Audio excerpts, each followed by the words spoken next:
on Clearing the Clutter Inside and Out, we're talking about knee-jerk reactions. Why do we have knee-jerk reactions?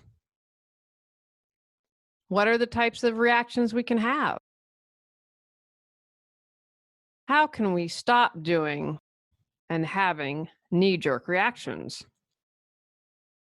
Learn how to clear some emotional clutter as we finish our month focusing on 10-minute decluttering tips.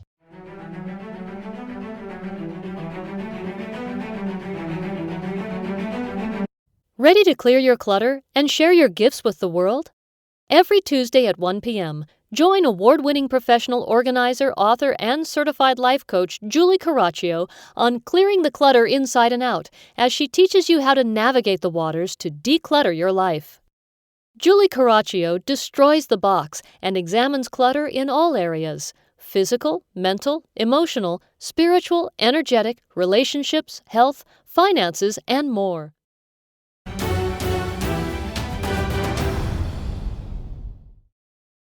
First, happy 250th episode. I can't believe it. I am really proud.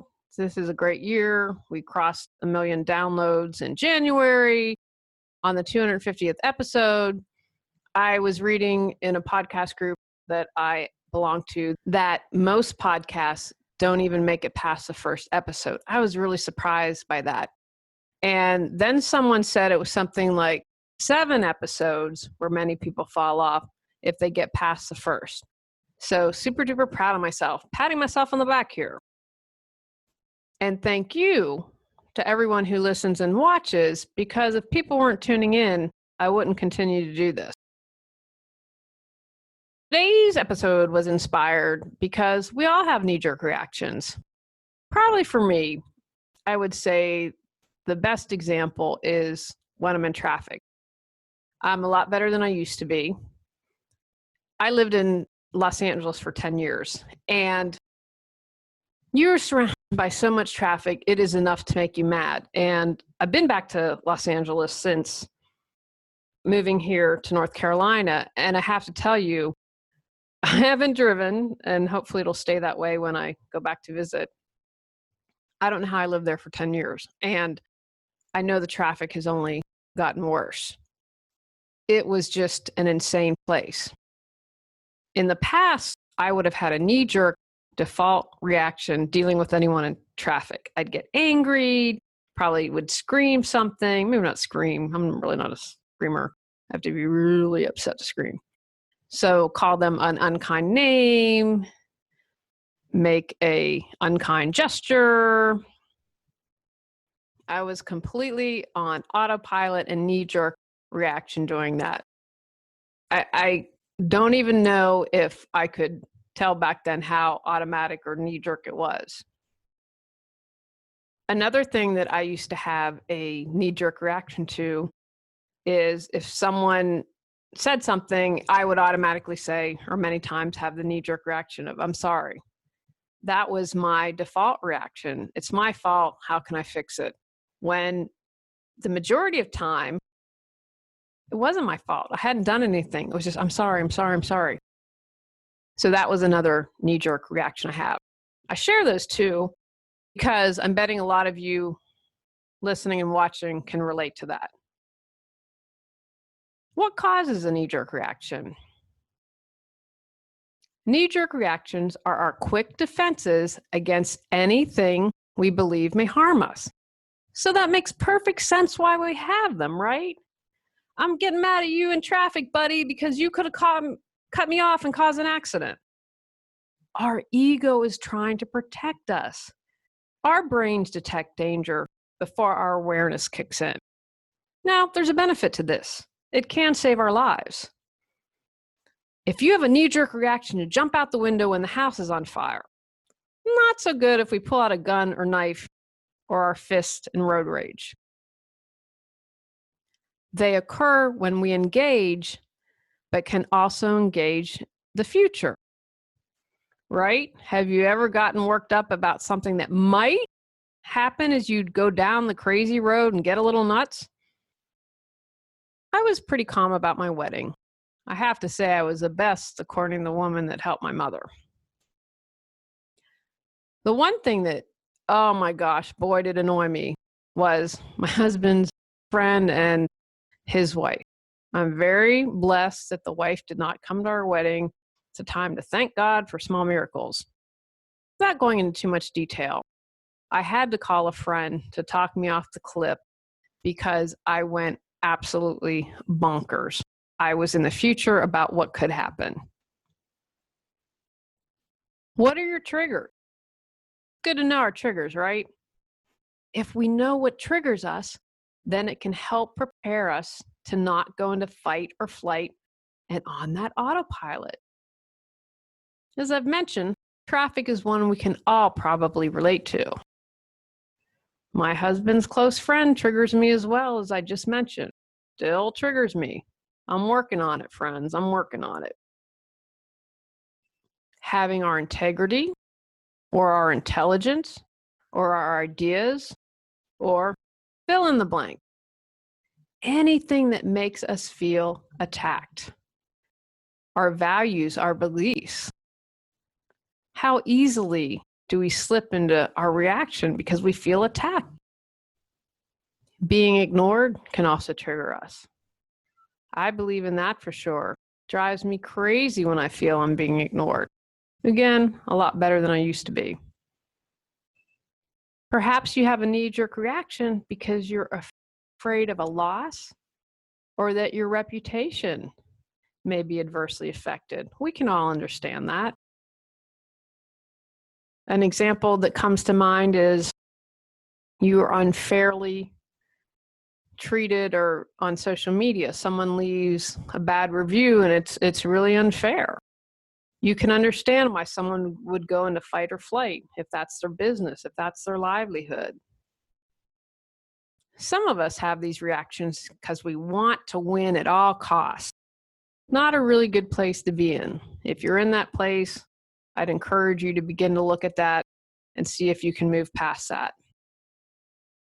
Are any of these sounding like reasons why you get triggered and have knee-jerk reactions? What's ringing true for you? Where are those aha moments coming in as you listen to what I said?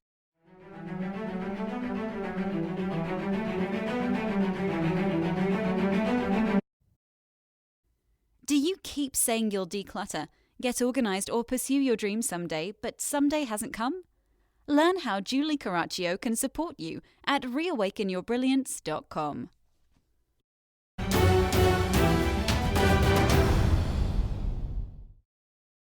How do we stop?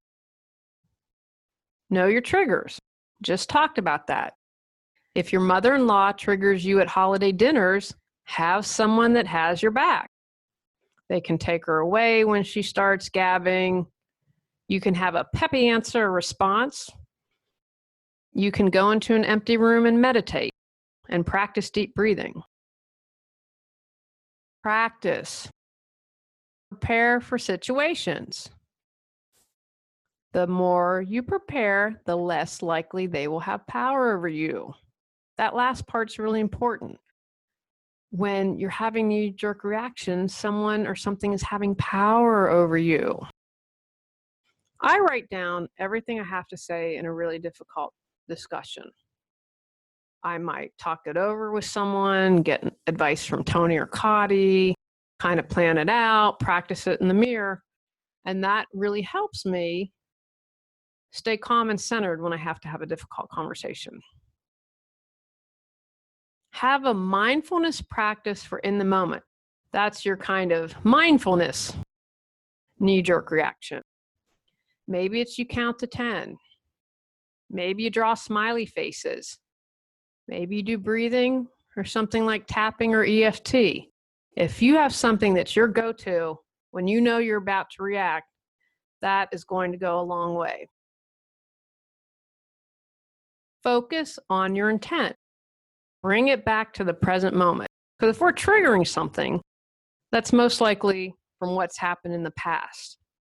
If you're driving, the goal is to get safely home, to work, to the grocery store. If you are at a family dinner, the goal is to have a nice family dinner and honor your spouse or partner's wife. Whatever it is, focus on the intent that's important to help bring you back. Wait for a better time to respond. Cool your jets and respond later if you need to. You're going to be more effective, and your point or what you have to say is going to be heard more likely if you, I mentioned a moment ago, practice, write out what you need to say. Be very clear.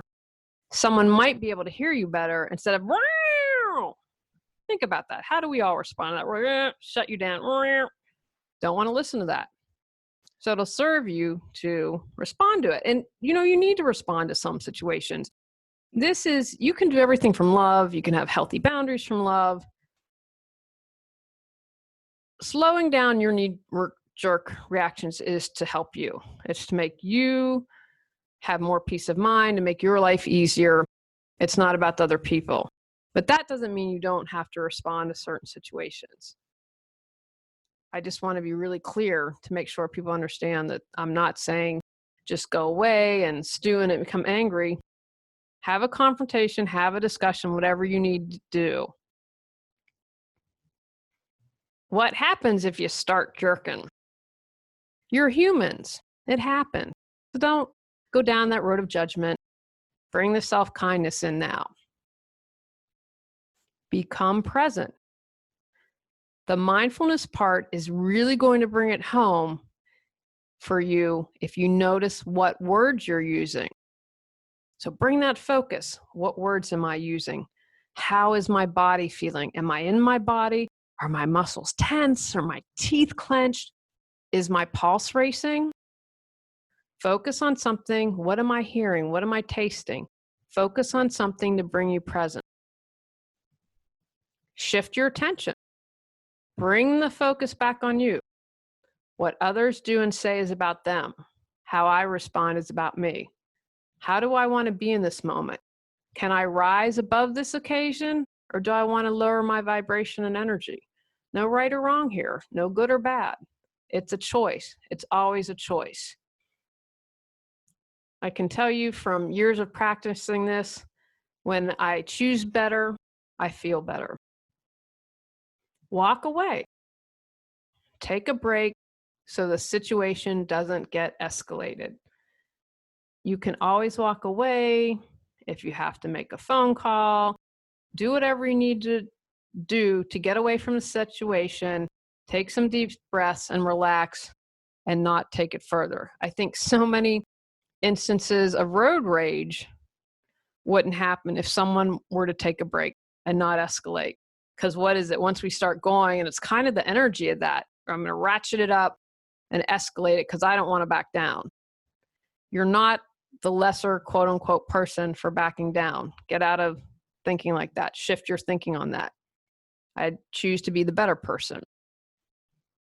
Here are some previous episodes that can support you. From February 2017, episode 164, Spectacular Self-Care. Also from 2017, during the holidays, number 213, Holiday Self-Care Plan from December 2017. 165 from February of that year, Honoring Your Truth. Number 62 from April 2015, Acknowledge Your Emotions. And finally, number 25 from way back in October 2014, Honoring All Emotion. Take actions. Pay attention. Where do you have knee-jerk reactions? Write down what your triggers are. Create a plan to combat your reacting. Consider a mindfulness practice if you don't already have one. All right, everyone. Remember, next month, we are taking a vacation. I am taking a vacation from the podcast. This was episode 250. So you have an archive 250 episodes, that should keep you busy over the next 6 weeks. Or take a break. If you've been doing a lot of decluttering, take a break. Your clutter's not going anywhere, and taking breaks are good. You can have some fun, go find your joy, and then come back renewed to tackle more clutter. I return on Tuesday, August 21st with all new episodes. I guess not all new, because they're always a new episode. They aren't an old episode. All right, everyone, enjoy the break. Don't forget, you can follow me on social media. I'll still be posting daily, so if you need some inspiration, check me out. I'm on all the major channels: Facebook, Twitter, Instagram, LinkedIn, YouTube. I think I've got everything covered. Go out, clear the clutter to create the life you choose, deserve, and desire. Ready to live a more joyful and fulfilling life? Sign up for our newsletter and receive a free copy of 10 Steps to Clearing Clutter Inside and Out. Learn more at reawakenyourbrilliance.com. If you enjoyed today's episode, please rate and review Clearing the Clutter Inside and Out. See you next Tuesday at 1 p.m.